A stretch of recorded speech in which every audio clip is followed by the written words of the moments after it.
that's putting it in a good way. It might not be a court case. Mm-hmm. You know, they're trying to figure out a peaceful way of stopping the tyranny. And I agree with the lady who called. I've covered it. I wrote one article so far. I plan on writing one or two more. You can find it at Freedom's Phoenix. It's entitled 2009 Continental Congress, My First Impressions and Thoughts, or My First Thoughts and Impressions.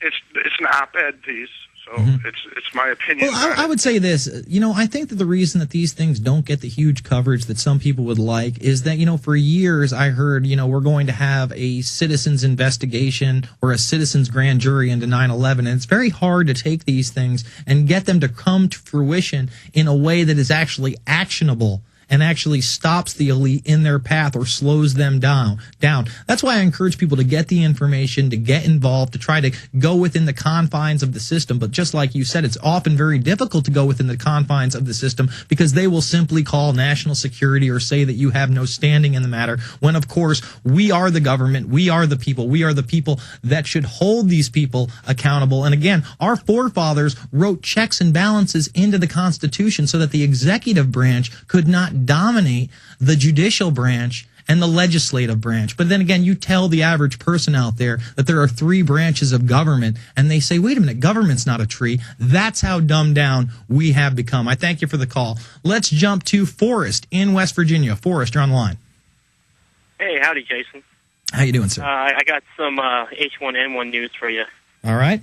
I was reading last week's Wheeling News Register newspaper, and it talked about how at a Wheeling Middle School, at an Ohio County Health H1N1 flu clinic, it took two sheriff's deputies to restrain a kid who didn't want to get the flu.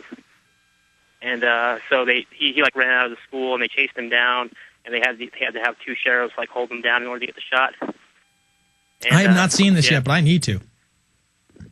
Yeah, it's kind of sad. And then these other clinics, you've had parents holding out kids, so they're making it seem like the kids don't want to get the shot because it hurts. The shot hurts.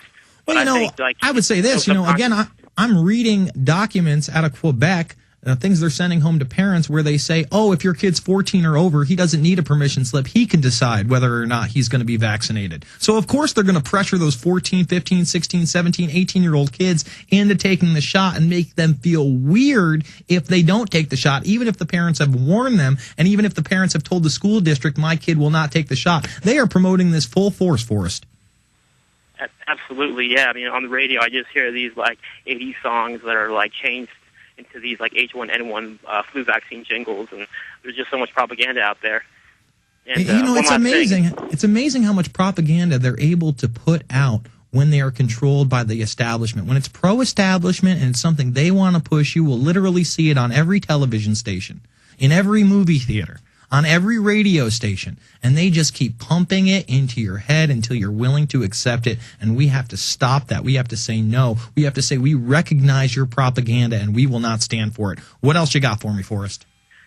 Yeah, I think you ought to be a guest on Coast to Coast AM with either George Norrie or George Knapp, because with your movie coming out in February, I think it'd be a great way to promote your film and also talk about 9/11 truth, because it's amazing how many guests on that show, they may be talking about 2012 prophecies or spiritual stuff or all kinds of topics, and it's amazing how many of these people are aware of 9/11 truth.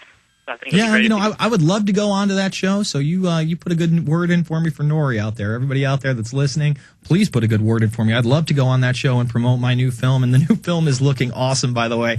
I got to tell you, I am super excited about Invisible Empire, and if you haven't seen the trailer yet, go to youtube.com, go check out Invisible Empire. It's a little 4-minute teaser trailer, but my movie's looking good. I'm very happy with the graphics guy I'm working with. I can't thank Alex Jones enough for giving me the opportunity to really put this film together. It's something I've wanted to do since 2005. It is my swan song, my coup de grace. I want to take this to the top. I want this to have millions and millions and millions of views and really put it out there that, yes, the New World Order is a real thing and global government is upon us unless we resist. I thank you for the call, Forrest. I want to read a couple articles before we go to the break, and then we're going to come back into the final segment. If you missed any of the show, you can pick it up over at the Infowarrior.com. The podcast will be available. So Hardin, Montana failed. What are they going to do with the Guantanamo Bay detainees? Remember, they said they were going to shut down Guantanamo Bay, but in this article, they admit that they won't close it by the deadline of January. In fact, that's a White House senior advisor, David Axelrod, saying that they're going to do it, but they just don't know when. So what do they want to do? They want to move the detainees into this country. And there's a bunch of these prisons set up all throughout the country in which they don't really have any prisoners, just like this one in Illinois, the Thompson Correctional Center, which is about 150 miles. See, it's weird. It says located about 150 miles, and then it has in quotations, it says 240 miles. So it's outside of Chicago, all right? They have 200 minimum security prisoners in this prison, and they have 1,600 cells. Now, figure up that you're doubling up on cells. That means they have 1,500 free cells. So wait, they're going to put the brown people we wrongfully detained overseas in these cells to torture them, so then we can legitimize torture in this country?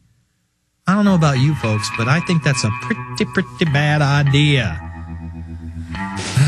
Oh, by the way, Barrick shuts hedge book as world gold supply runs out. As gold hits about 1,100, probably 1,200 before the end of the week, they're just going to shut down the supply because it's run out. But you don't want to buy gold. Why would you want gold or silver? Fiat currencies rock. We'll be back after this. It's the Info Warrior with Jason Bermas, PrisonPlan.tv, Infowars.com.